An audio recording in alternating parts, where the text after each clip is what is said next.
Indian community in the US is known to be one of the most enterprising and technologically and academically advanced communities. If we start listing such enterprising individuals of Indian community in Michigan, one name will stand out: Pari Mehta.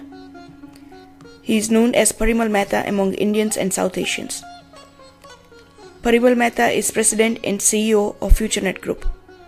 FutureNet Group employs more than 100 people with annual revenue of $23 million. Parimal Mehta is known for his business skills and has received many awards, but he is also known for his community support activities. Some of his community support efforts include corporate support of Detroit's Angels Night.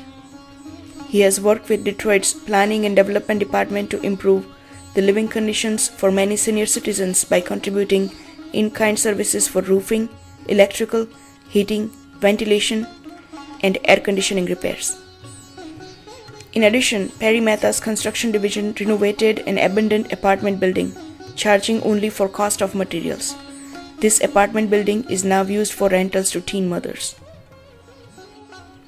He chose to build his company's headquarters in southwest Detroit, where he purchased and renovated a 20,000 square feet warehouse. Mr. Pari Mehta has built a college in a village in Gujarat. He established a scholarship at his college where he studied. In addition, Pari supports a computer education program in India, which provides both basic and advanced computer education to more than 20,000 underprivileged students every year in the public school system. Pari is well known for supporting all major cultural and community events across Metro Detroit area. Above all this, Parimal Mehta calls himself a common man who has achieved his dream with sheer hard work. He has a simple, desi lifestyle. This common man is special enough to be invited to Vibrant Gujarat Summit. This common man is working on launching his company's latest solar power innovation to 30 different countries across the globe. Let's hear about the secret of his success. Hello Parimal Bhai, this is Vaishali Bhatt from migujarat.com. How are you? Hi Vaishali, good afternoon. I'm pretty good. How are you? I'm good. We are very proud to have you here on this interview today, and we'll probably take a few minutes from you, but I think we would like to share your experiences with the community, so I would like to ask a couple of questions to you. Certainly. I think I'm privileged to be talking to you, and you guys have been doing excellent job. So congratulations for MI Gujarat project and our best wishes. So whatever I can share my experience to all your friends and the web portal visitors. I will be glad to share my views. Okay, thank you. I think your name, Pari Mehta, it represents a very successful story. Your name itself represents a success story for any migrant, not only just Indian community. I think whatever your story can inspire a lot of people from Indian community as well as from any person who is coming to this country from other parts of the world. So if you can tell us something about how you came to US and how you started FutureNet Group, your initial years and your breakthrough points for FutureNet as well as for yourself, I think it's going to help us a lot. Okay.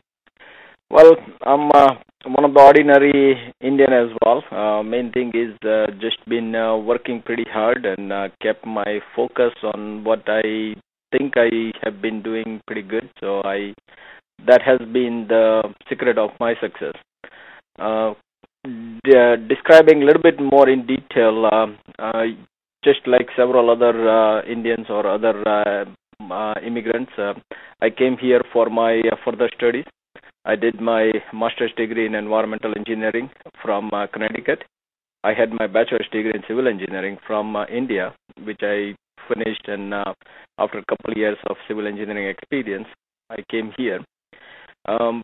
Pretty hard work getting master's during those days, and I graduated right around the first Gulf War in 1990.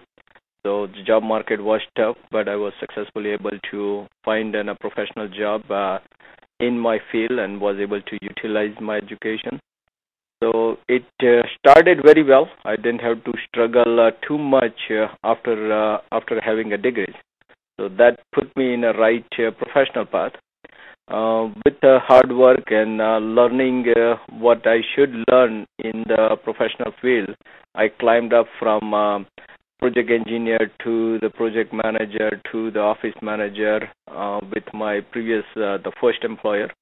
Um, then I moved on with another friend of mine and joined hand as a partner, help out grow that company pretty well.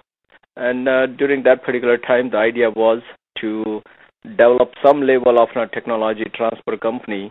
So FutureNet was born in '94 for starting up a good computer education company in India. So we had a big operation in India and a small operation in US.